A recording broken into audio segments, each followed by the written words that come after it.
नमस्कार दोस्तों, teaching with Shivam में आप सभी का हार्दिक स्वागत है। एसएसटी सीटेट एग्जाम के लिए अति महत्वपूर्ण प्रश्न भाई एसएसटी विषय। क्वेश्चन नंबर आया कि कंदरिया महादेव मंदिर का निर्माण किस राजवंश के राजा द्वारा करवाया गया। तो कंदरिया महादेव मंदिर का निर्माण है किस राजवंश के राजा द्वारा करवाया गया। पहला ऑप्शन है चोल वंश के द्वारा, दूसरा ऑप्शन है चंदेल वंश के द्वारा, तीसरा है राजपूतों द्वारा और चौथा है चालुक्य द्वारा।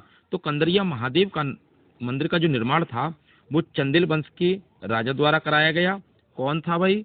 तो धंगदेव, यानी कि धंगदेव राजा द्वारा कराया गया। कहाँ पर है ये? तो ये मध्य प्रदेश में है, कंदरिया महादेव मंदिर। आइए अगला क्वेश्चन देखते हैं। अगला क्वेश्चन है आप मध्य भारत के प्राचीनतम कृषि क्षेत्रों पर परियोजना कार्य की तैयारी कर रहे हैं। तो आप छात्रों को निम्न में से किस क्षेत्र के बारे में जानकारी प्राप्त करने के लिए कहेंगे। कहाँ की बात कर रहा है? मध्य भारत की बात कर रहा है। तो वहाँ पर क्या है? जयंत पहाड़ियाँ हैं, बिंद पहाड़ियाँ, अरावली पहाड़ियाँ या किरथर पहाड़ियाँ। तो वहाँ पर कौन सी पहाड़ियाँ भैया? तो बिंद पहाड़ियाँ हैं, विंध्याचल की बात कर रहा है। दूसरा ऑप्शन इसका सही आंसर है, बिंद पहाड़ियाँ भाई। आइए नेक्स्ट अगला क्वेश्चन है। मुगल अपने मंगोल वंशीय संबंधता के स्थान पर तैमूर वंशीय संबंधता पर ज्यादा बल महत्व देते हैं, क्योंकि ए ऑप्शन वे अपनी पितृवंशीय संबंधता को वरीयता देना चाहते हैं, दूसरा तैमूर वंशियों ने मंगोलों को हराया था, तीसरा मंगोल उज्बेकों से संबंधित थे, चौथा तैमूर वंशज कवियों और चित्रकारों को संरक्षण देते थे। तो इस क्वेश्चन का सही जवाब है मंगोल उज्बेकों से संबंधित थे। ऑप्शन नंबर तीसरा इस प्रश्न का सही जवाब है। नेक्स्ट अगला क्वेश्चन है कि निम्नलिखित में से कौन सा विषम जोड़ा है। दार्शनिक इधर है, इधर संस्थापक हैं। तो बेसिक की बात करें तो कणाद द्वारा, न्याय की बात करें तो गौतम इसके संस्थापक हैं, योग की बात करें तो भाई पंतजलि हैं, वेदांत की बात करें तो भाई जैमिनी हैं। तो विषम की बात करें तो बेसिक भाई कणाद ही हैं इसके संस्थापक, न्याय के भाई गौतम जी हैं, बिल्कुल ठीक है, योग के भाई पंतजलि हैं, बिल्कुल ठीक है, लेकिन वेदांत के जैमिनी नहीं है। वेदांत के कौन है भाई? शंकराचार्य जी हैं। तो ऑप्शन नंबर चौथा ये बेमेल है भैया, यही विषम है।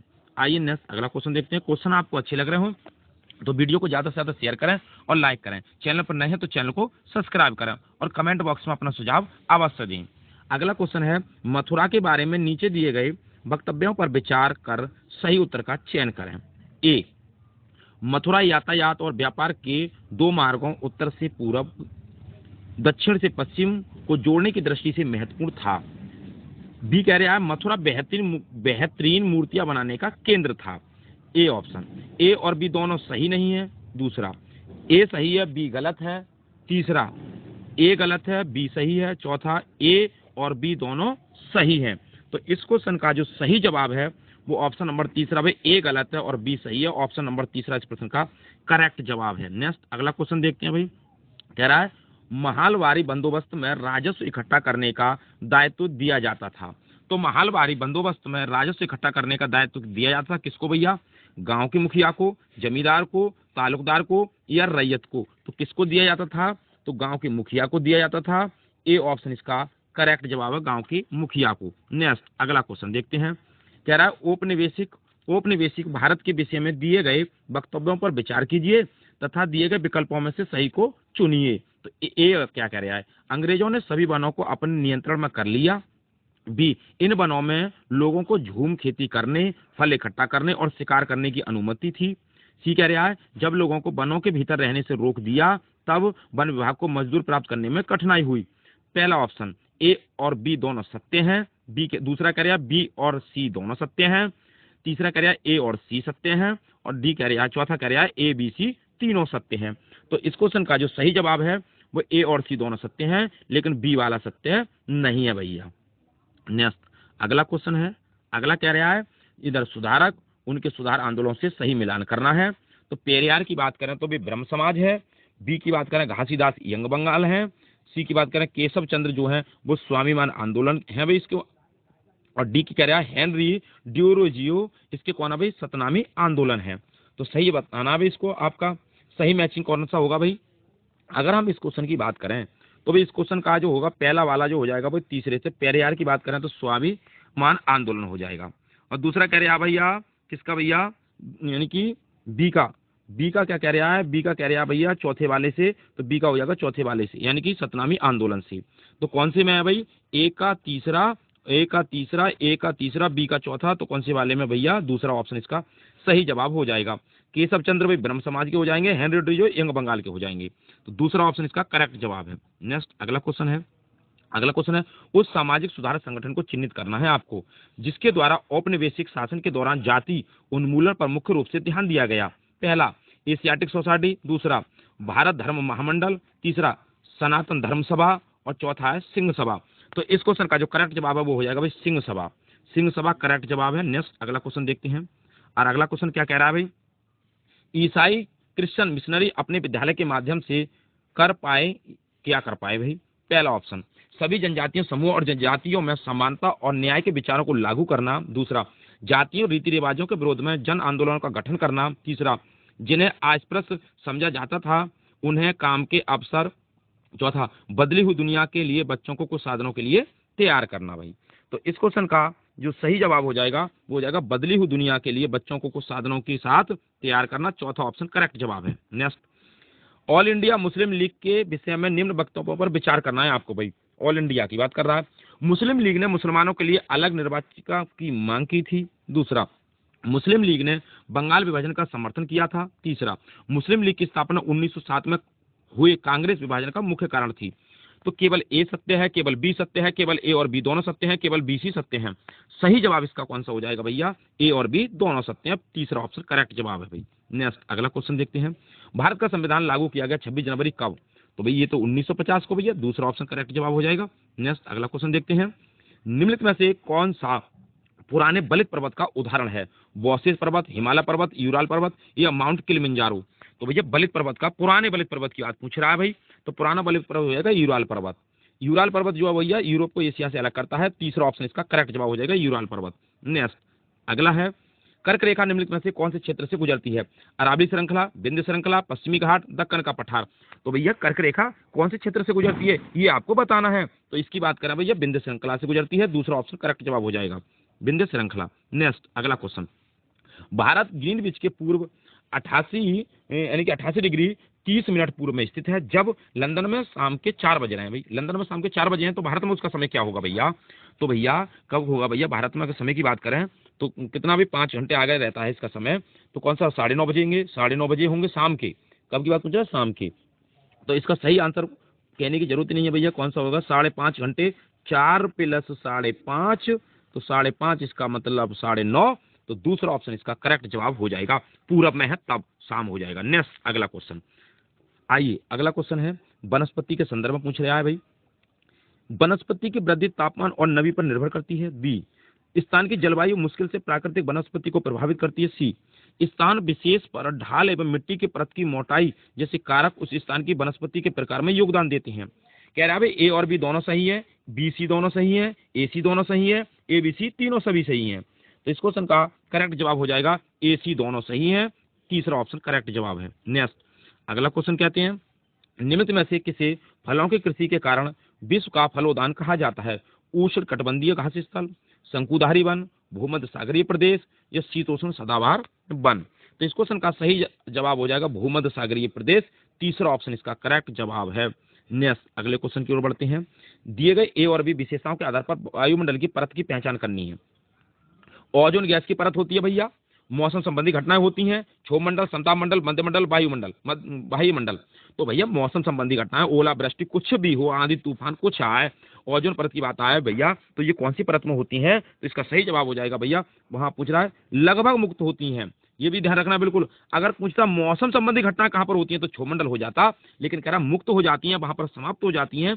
और ओजोन परत की बात पूछ रहा है तो भैया समताप मंडल हो जाएगा, यहाँ पर वायुयान उड़ाए जाते हैं, दूसरा ऑप्शन करेक्ट जवाब हो जाएगा भाई। नेक्स्ट अगला क्वेश्चन है, स्टल्ट पर मकान क्यों बनाए जाते हैं। पहला ऑप्शन ये दिखने में अच्छे लगते हैं और कम लागत में बन जाती है भैया, दूसरा ये पहाड़ी क्षेत्रों के लिए उपयुक्त होते हैं, तीसरा ये वर्षा ऋतु में घरों को जल जमाव से बचाते हैं, चौथा ये गर्मी को बाहर रखते हैं और ठंडे होते हैं। तो भाई स्टल्ट घर क्यों बनाए जाते हैं, सही जवाब है ये वर्षा ऋतु में घरों को जल जमाव से बचाते हैं, तीसरा ऑप्शन इसका सही जवाब है। नेक्स्ट अगले क्वेश्चन की ओर बढ़ते हैं, कह रहा है अच्छी स्वास्थ्य सेवाओं के कारण बाल मृत्यु दर घट रही है तथा छोटी आयु पर बचने की बचने की दर में वृद्धि हुई है। ऐसी दशा में जनसंख्या पिरामिड क्या रूप होगा? आधार पर चौड़ा होगा, युवा वायु वर्ग में चौड़ा होगा, उल्टा त्रिभुजाकार होगा, कौन सा भाई? केवल ए और बी सही है, केवल बी सी सही है, केवल ए सी सही है, या सभी सही है? तो इस क्वेश्चन का जो सही जवाब हो जाएगा केवल ए और बी दोनों सही है, ये नहीं होगा भैया, ए ऑप्शन करेक्ट जवाब है। नेक्स्ट अगला है, अगला कह रहे हैं अध्यापिका अपनी कक्षा में जनसंख्या विषय पर कार्य कर रही थी और उन्होंने छात्रों को दो समय बिंदुओं के बीच एक विशेष क्षेत्र में जन्म, मृत्यु, आप्रवास एवं उत्प्रवास का प्रयोग करके जनसंख्या में वृद्धि की गणना करने को कहा। वह निम्नलिखित में से कौन सी संकल्पना पर कार्य दे रही है? जनसंख्या की सघनता, जनसंख्या का वितरण, जनसंख्या की प्राकृतिक वृद्धि, या जनसंख्या की प्रवास दर? तो इसका सही जवाब कौन सा हो जाएगा? जनसंख्या प्राकृतिक वृद्धि, तीसरा ऑप्शन इसका सही और सटीक जवाब है भाई। नेक्स्ट अगला क्वेश्चन देखते हैं। ए और बी सी कह रहा है गहन कृषि के संदर्भ पूछ रहा भाई, ये सघन जनसंख्या वाले क्षेत्रों में प्रचलित है भाई, इनमें विस्तृत कृषि क्षेत्र और ज्यादा पूंजी का उपयोग होता है, वर्ष भर विभिन्न फसलें उगाई जाती हैं, ये भारी वर्षा क्षेत्रों में प्रचलित है। तो केवल ए और बी सही है, बी सी डी सही है, ए सी सही है, या बी डी सही है? तो इसका सही जवाब कौन सा हो जाएगा भैया? ए और सी दोनों सही है, तीसरा ऑप्शन करेक्ट जवाब है, वर्ष भर विभिन्न फसलें उगाई जाती हैं, सघन जनसंख्या वाले क्षेत्रों में प्रचलित है। आइए भाई अगला, ईसा मसीह के 12 धर्म प्रचारक शिष्यों में से किस संत को भारत में ईसाई धर्म लाने का श्रेय जाता है? सेंट थॉमस को, सेंट पीटर को, सेंट पॉल को, या सेंट फ्रांसिस को? तो ईसा मसीह की बात पूछ रहा भैया, तो कौन हो जाएंगे? सेंट थॉमस हो जाएंगे, ए ऑप्शन इसका करेक्ट जवाब है। नेक्स्ट अगला क्वेश्चन देखते हैं। अध्यापक छात्रों को दादन व्यवस्था की व्याख्या के लिए कहते हैं, इनमें से कौन सी व्याख्या सही होगी? पहला ऑप्शन, रोशन नगद भुगतान पर कोको कोला फैक्ट्री को पानी सप्लाई करता है। दूसरा, सुजाता कच्चे आम खरीदकर अचार बनाकर ऑनलाइन बेचती है। तीसरा, रेजा ग्रामीण को तेंदू पत्ते सप्लाई कर उनसे बीड़ी उत्पाद करता है। चौथा, ओलिवर हल्दी उगाता है और उसे समीप की कॉटेज उद्योग इकाई कार्यशाला को बेच देता है। तो इसका सही जवाब हो जाएगा कौन सा भैया?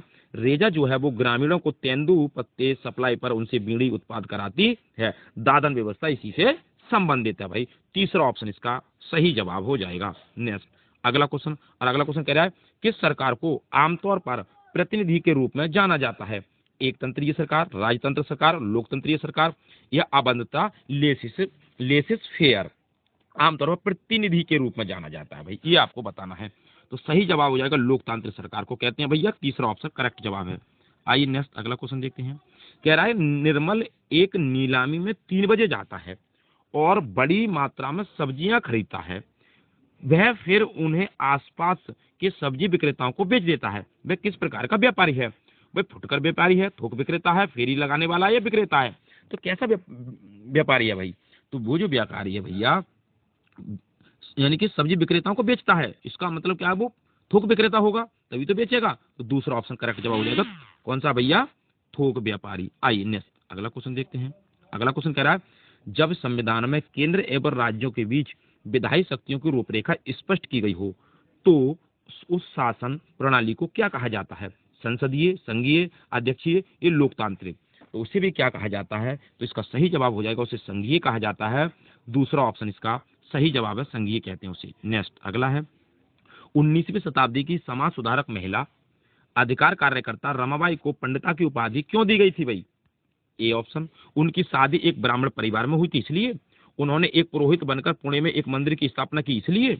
वह एक ऐसी महिला शिक्षाविद थी जो पुरुषों की शिक्षा देती थी। वह संस्कृत पढ़ और लिख सकती थी भाई।